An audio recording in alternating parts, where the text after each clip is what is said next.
After almost 3 years of uninterrupted tensions, there are now signs that the dawn of a peace agreement between Russia and Ukraine might be breaking. In this climate of uncertainty, high-profile figures have engaged in conversations that could reshape the geopolitical landscape. Surprisingly, the former president of the United States, that person, has held telephone calls with both Vladimir Putin and Volodymyr Zelensky in an attempt to pave the way toward a definitive cessation of hostilities. Although not all the details are yet known, the initial proposals point to three fundamental conditions. First, Ukraine should renounce its aspiration to join NATO, one of the main fears that Russia has expressed. Second, Moscow is expected to retain control over key territories such as Donetsk, Luhansk, Zaporizhia, and Kherson. And finally, the possibility of progressively lifting international sanctions in exchange for a ceasefire throughout the country is raised. These conditions, undoubtedly, embody a controversial framework that hints at a series of challenges inherent to the negotiation process. The complexity of this agreement lies in that, although it could open the door to Russia's reintegration into the global economy, it also generates deep skepticism among many international actors. This raises crucial questions. What will be the real implications of Russia's reincorporation into the world market? And to what extent does the global economy depend, or could become dependent, on such a conflicting actor? The mere possibility of a peaceful resolution has already generated notable reactions in international markets. For example, a marked drop in oil prices has been observed after the conversations between that individual and Putin,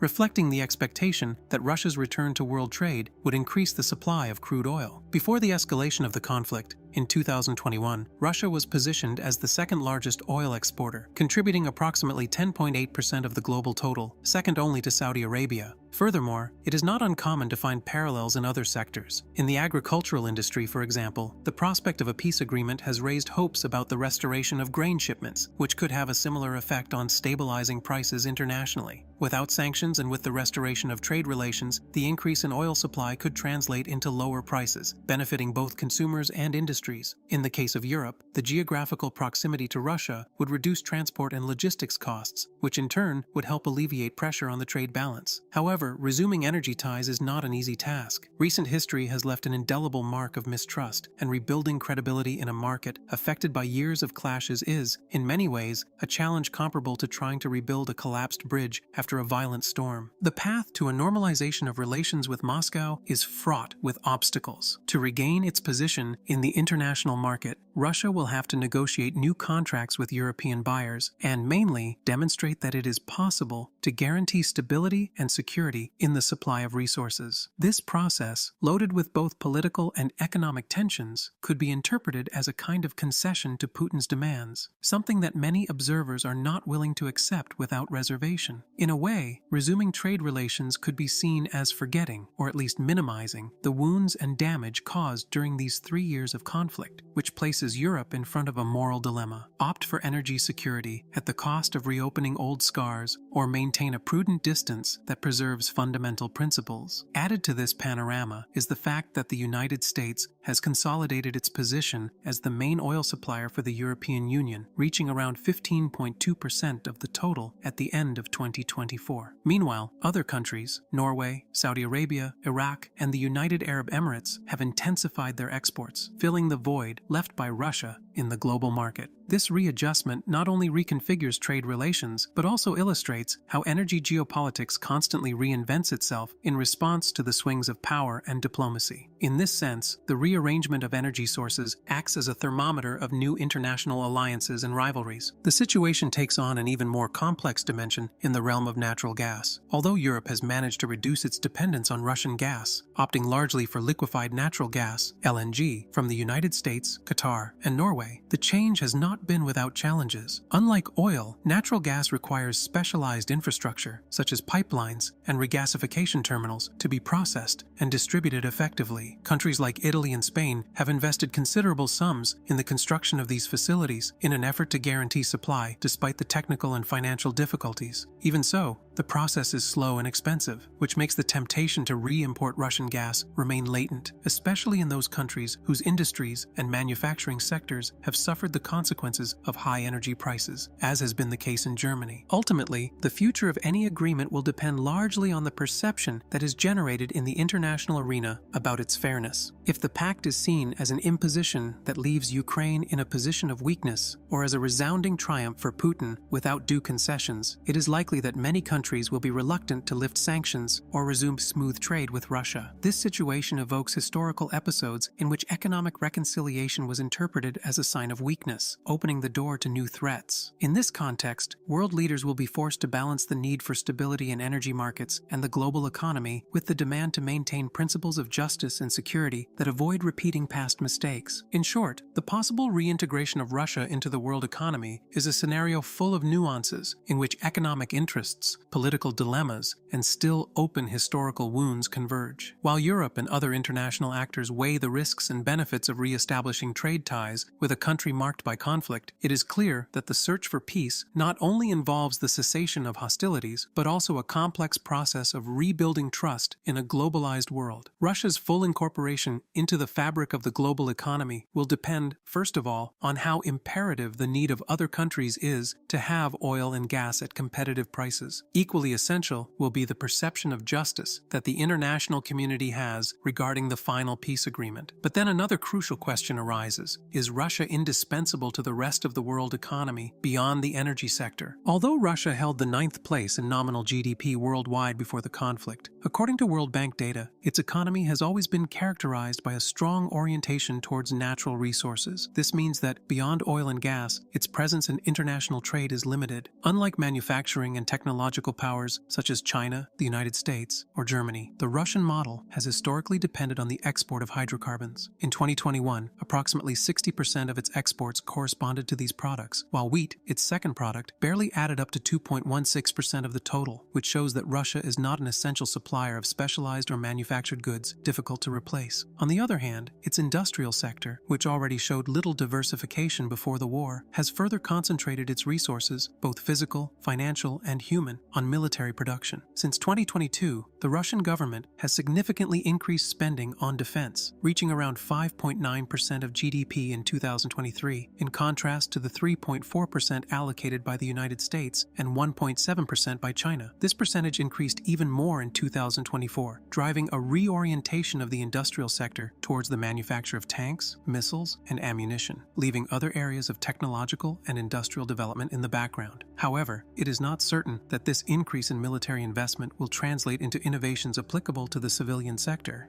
To illustrate this point, it is enough to remember the case of the United States after World War II. With a diversified industrial base and a solid financial system, the country created agencies such as NASA, which, although born with defensive finds, promoted dual-use innovations. Companies like Boeing, Lockheed Martin, General Motors, and IBM collaborated closely with the government to develop military projects and, subsequently, commercialized technologies that we use today, such as satellite navigation, the internet, or computers. In contrast, the Russian economic and political structure, marked by strong state control and few incentives for innovation, prevents military advances from naturally filtering into the private sector. This translates into a focus on the production of weapons demanded by the Kremlin, instead of fostering an ecosystem of startups and technology companies capable of transforming those innovations into products and services for daily life. Consequently, Russia's reincorporation into world trade will likely have a notable impact on the oil and natural gas markets, and to a lesser extent on those of metals, fertilizers, and certain agricultural products. Even so, its global economic influence will remain small compared to powers with more diversified industries capable of offering highly specialized products. Russia will remain a relevant energy and military force, but it is unlikely that the world economy will be eager to re-establish broad trade relations with the country, except in specific cases, such as some European nations that see Russia as their most logical energy supplier, as in Germany.